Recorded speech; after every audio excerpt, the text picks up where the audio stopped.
Hey everybody, my name is Miranda and today I'm here to discuss episodes 4 and 5 of Dimension 20's Never Stop Blowing Up. So with the latest episode being the 5th one, we are now officially halfway through this season and I really don't want this season to end, okay? I feel like there's just a perfect alignment of story, character, players, that it is all coming together to be continuously one of my favorite seasons ever of Dimension 20. Looking back at episode 4, that was the Long Beach, Laguna Beach, whatever you want to call it, 5000, which was definitely like the Fast and Furious kind of centric episode where you know something absolutely absurd is going to happen with cars. I remember like there was one Fast and Furious movie, and I'm not even like a Fast and Furious fan, but we saw a movie and then in high school, we used to do a thing where we'd sneak into another movie afterwards. This was back when back in the day when you didn't have assigned seats. We would sneak in, and one of the ones that we snuck into was Fast and Furious. It was one of them, I don't know, one of the ones where they'd started to get just absolutely ridiculous in what they had done. And there was like a scene, I don't remember what it was exactly. Maybe it was like the car hopping like from one on-ramp to another or something like that. Something where it went so aerial that it was just ridiculous, and I just remember this guy in the theater laughing so hard and being like, come on. And like I just really like that they've leaned into that, because that truly is kind of like what Fast and Furious has become. So the Long Beach 5000 is you have to hit 5,000 miles per hour in Long Beach. Like you can't gun it somewhere else and take the time to, you know, try and hit that in, I want to say, a plausible way, but there really is no plausible way to hit that. So that was what episode 4 was centered on, and the great thing about that was in the I keep wanting to call it Laguna Beach, and Izzy, it is completely your fault, but in the Long Beach 5000, we got to see Barsimian Higgs again as Damian Bane. So he is kind of this character that's like a morally gray, like does some good stuff, does some bad stuff.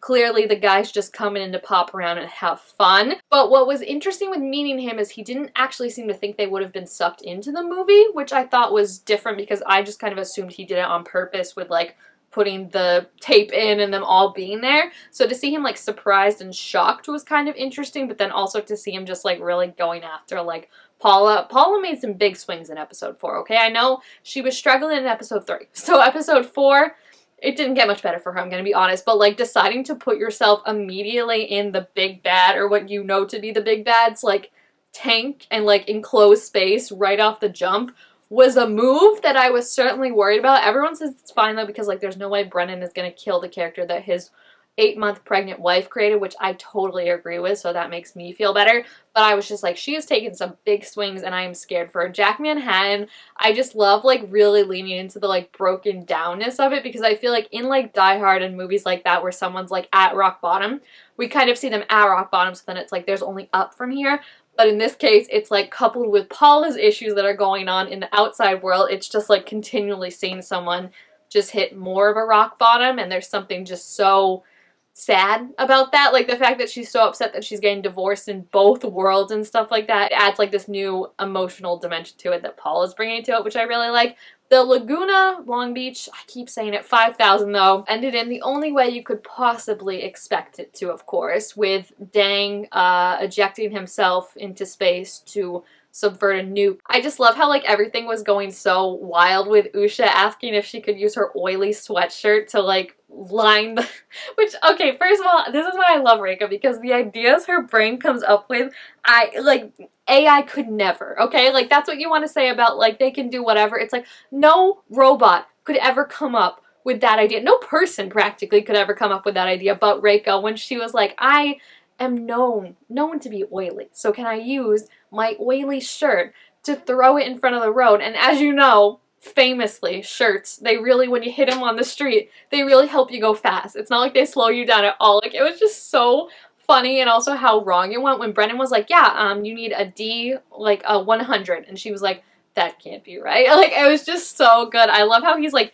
yes ending it, and then he was like, you set these, I set the difficulty, and then you get mad at me. Like, it was just, it reminds me again of how much I love her, and I just love how much she's diving into not only G13, but also Usha, because it's like Usha as the tech person is still trying her dang best, but I also saw someone point out of like, it would have been so easy to be like, oh yeah, like, soup up the car, like hack into like the engine or something like that to make it go faster. But instead of that, she was like, well, Usha knows that the solar panels can make it go faster, so she's gonna use sunglasses to try and create like an energy beam. Like, it's just the most like out of pocket stuff that you could imagine, and it's just so entertaining to watch. And the best part about that was at the end we caught two kind of, I don't know if you would call them, I guess you could call them baddies, right? Not baddies, but like baddies. We got Barsimi and Higgs all knocked out and beat up, thank goodness, because I was truly worried that he was going to annihilate Paula.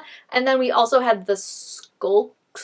I keep forgetting. It's not Sulker, because Sulker would be like, oh, he's going around crying. The Skulker, because he's going around like skulking in places, who was the one that when Paula got pushed into the movie, she was chasing him and then had the bullet casings and stuff like that. That was really good to end that on, and that leads us directly into episode 5, where we're kind of getting some info dump at the beginning from Barsimian, but it's still not clear. I think you can tell that Brendan is definitely holding some things close to chest, obviously, and I feel like there was a little bit unclearness where it was like, he was saying like, oh, I didn't know what would happen if I brought you into this movie, but then being like, but this is why I wanted you to see the movie, because it's like wild and fun and all that, and like, there's not supposed to be lessons learned from it, so it was kind of like, well, did you think they were coming in? Did you not think they were coming in? He also deftly, I will say, because I thought of this after episode 4, he deftly avoided the question of if Dave was in there, because they asked that and then they just kind of got sidetracked.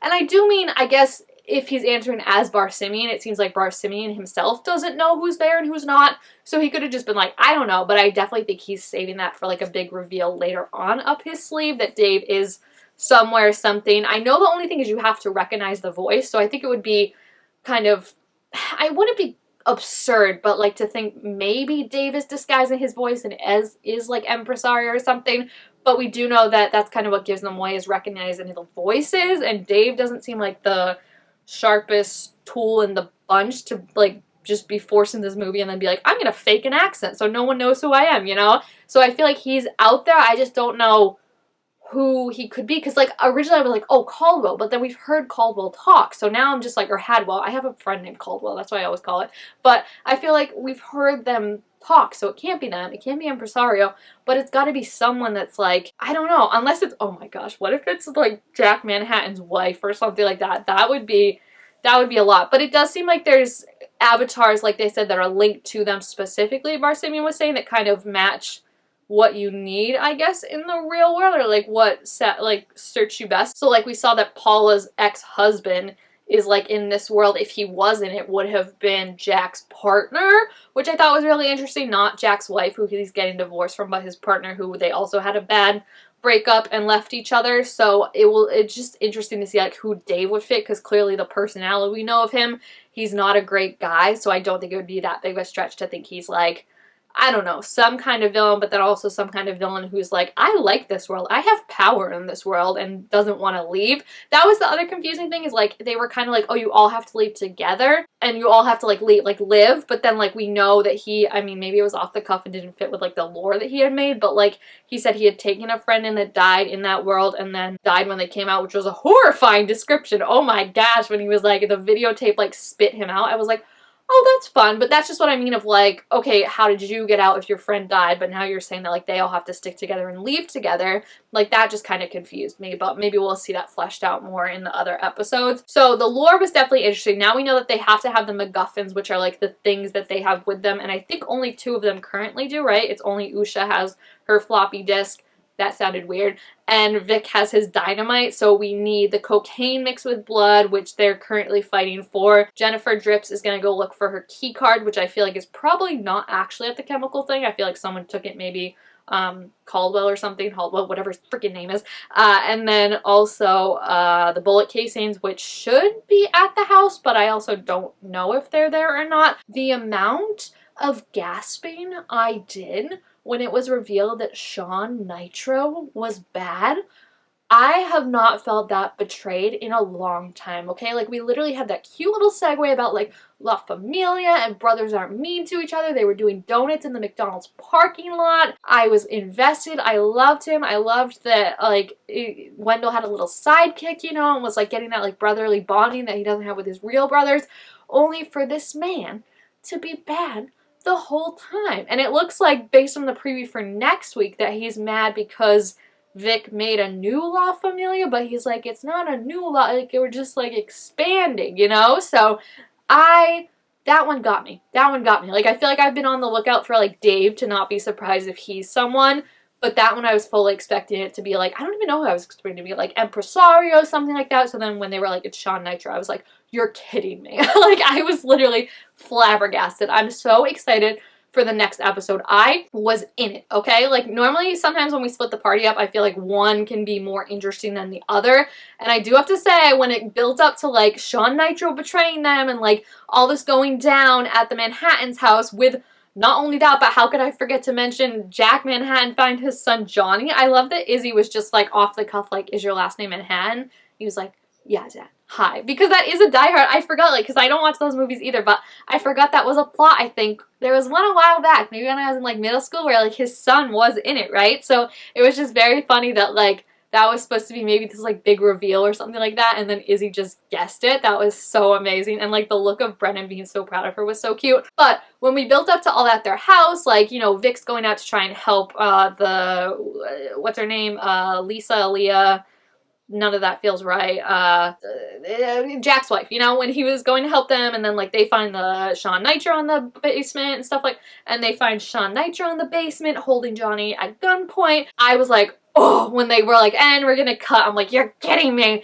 But then the Impresario stuff got really interesting too, because it's like this dog fight where the dogs literally at the end took the Amano, whatever you want to call it, and then started talking. So, like, now we're gonna have this big showdown at the Manhattan residence, and also this, like, big fight with Dang and Liv as Kingskin and Greg Stocks in front of the Impresario to try and get the MacGuffin back. So, like, these two things are both equally appealing to me, and I'm so excited to see them resolved. Like, the closer I was getting to seeing that the episode was done, I was like, they're not gonna resolve this. This is gonna be the last one. Like, I feel like every other episode thus far I've been okay with, like, the cliffhanger. I've been like, alright, like, I can wait, you know, whatever. This one, I was mad. This one, I was like, no, I need the next episode immediately. You're kidding me. Like, I cannot wait a week for it, because they're just so interesting. And, like, now that they kind of know more about the world itself, I feel like there's a lot more interesting stuff that we can get. We also know that the agent guy is on the prowl and approaching the